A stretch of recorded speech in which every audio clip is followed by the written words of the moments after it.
Obrigado, senhor presidente. Em primeiro lugar, eu quero lamentar por todo o estado do Rio de Janeiro a morte de Carlos Alberto Torres, eterno capitão da seleção brasileira, aquele que ergueu a taça Jules Rimet em 1970, no mais fantástico time de todos os tempos, que foi a seleção brasileira de 70. Carlos Alberto Torres, inclusive, foi o último a erguer a taça Jules Rimet, justamente porque a taça ficou em definitivo com o Brasil por ter tido 3 conquistas do Mundial.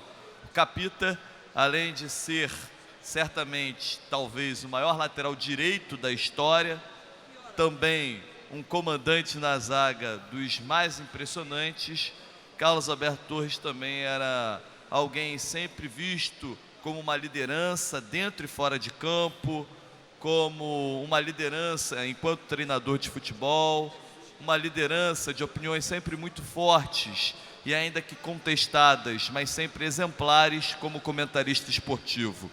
O Rio de Janeiro, a cidade e também o estado do Rio de Janeiro, e por que não dizer o futebol brasileiro e mundial, realmente tem que estar de luto hoje, uma vez que Carlos Alberto Torres é um dos nomes mais sagrados e consagrados da história deste esporte. Também quero aproveitar a oportunidade para parabenizar o meu Friburguense Atlético Clube, que sagrou-se no último sábado campeão da Copa Rio de 2016, numa partida monumental, épica, ocorrida no estádio Luso-Brasileiro, estádio da Portuguesa da Ilha. O Friburguense, que havia vencido a primeira partida pelo placar de 3-2, foi derrotado por 4-3, mas um jogo realmente excepcional. O Friburguense fez 2-0. No segundo tempo, a Portuguesa virou para 3-2, teve 2 pênaltis a seu favor a Portuguesa. Os 2 pênaltis foram defendidos pelo goleiro Luiz Felipe. 4-2 dava o título à Portuguesa, mas aos 48 minutos do segundo tempo, o goleiro Luiz Felipe sai da sua meta, vai à área adversária e de cabeça marca o gol 4-3, levando a decisão para os pênaltis. E nos pênaltis, ele cobra a primeira penalidade, defende a segunda cobrança da Portuguesa e com uma bola na trave na quinta e última cobrança do jogador luso, o Friburguense venceu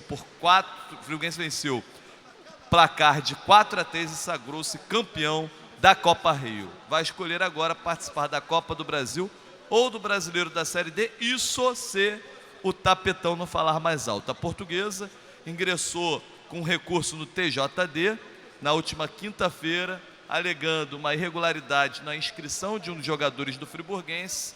O TJD acatou, não permitiu que fosse entregue o troféu no último sábado, coisas do futebol do Rio de Janeiro, e está sob júdice esse título do Friburguense. Eu quero apelar aqui ao TJD e posteriormente ao STJD, caso o perdedor venha recorrer, o que é provável, que possa se ficar realmente na memória a fantástica partida, uma das mais belas finais que eu pude acompanhar na minha vida e que muitos contam, aqueles que viram outras passagens, uma das mais brilhantes finais de campeonato não pode ser decidida no tapetão e que possa ser preservado o resultado em campo. Aliás, a gente sempre torce para que sejam preservados os resultados em campo, quando 11 homens enfrentam outros 11 homens e que tem ali as mesmas possibilidades, que o futebol possa sobressair à política e ao juridisquês, nem sei como se fala isso direito, mas é mais ou menos isso. Bem, voltando ao estado de calamidade pública do estado, é só você perguntar a qualquer cidadão fluminense, seja ele servidor público ou não. A calamidade financeira do estado do Rio de Janeiro não precisa de um decreto para ser percebida, ela está na cara. O servidor sente isso na pele, e aquele que necessita do serviço público, que somos todos nós, também sente na pele. E é pior ainda para aquele que precisa da saúde pública, onde hoje enfrenta inúmeros problemas, aquele que depende da educação pública e aquele então, coitado, que depende da assistência social. A assistência social é o último lugar que se recorre. E aí, quando você se recorre a esse último lugar, não há possibilidade de atender as pessoas e os invisíveis ficam cada vez mais invisíveis, porque a política de assistência social está sendo combatida por esse governo por sua completa ineficiência.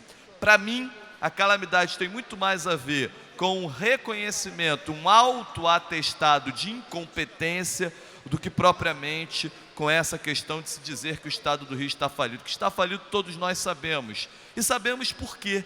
O Estado do Rio de Janeiro está falido, primeiramente por culpa do senhor Sérgio Cabral.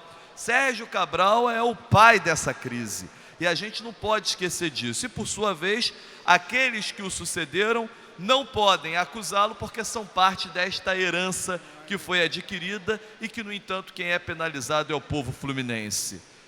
A questão da calamidade, e a gente ouve alguns comentários que me soam, deputado Eliomar, com até certa comicidade, quando querem se utilizar do argumento de que devemos ser favoráveis à calamidade financeira para resguardar o servidor público.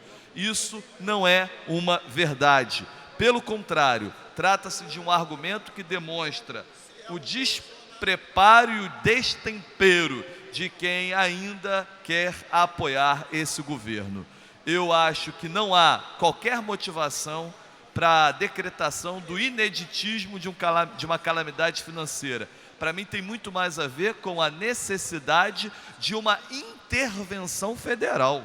O Estado do Rio de Janeiro chegou a tal ponto que infelizmente não há outro caminho que senão uma intervenção na sua administração. O problema é que a intervenção virá exatamente daqueles que fundaram neste Estado o grande problema que nós vivenciamos hoje, porque afinal de contas Michel Temer é apenas uma reprodução daquilo que já foi feito no Estado do Rio de Janeiro e que está provado por A mais B que não dá certo e que não é o caminho. É por isso que eu acredito demais na questão do Supera Rio e acredito que o Supera Rio, feito em parceria com o Fórum de Desenvolvimento, com total apoio dessa casa, onde se demonstram vários caminhos que devem ser seguidos para o Estado do Rio de Janeiro, da necessidade de uma refundação do Estado do Rio de Janeiro, com um olhar também voltado para o interior do Estado, que é esquecido há algum tempo. Aliás, o interior do Estado está esquecido há bastante tempo.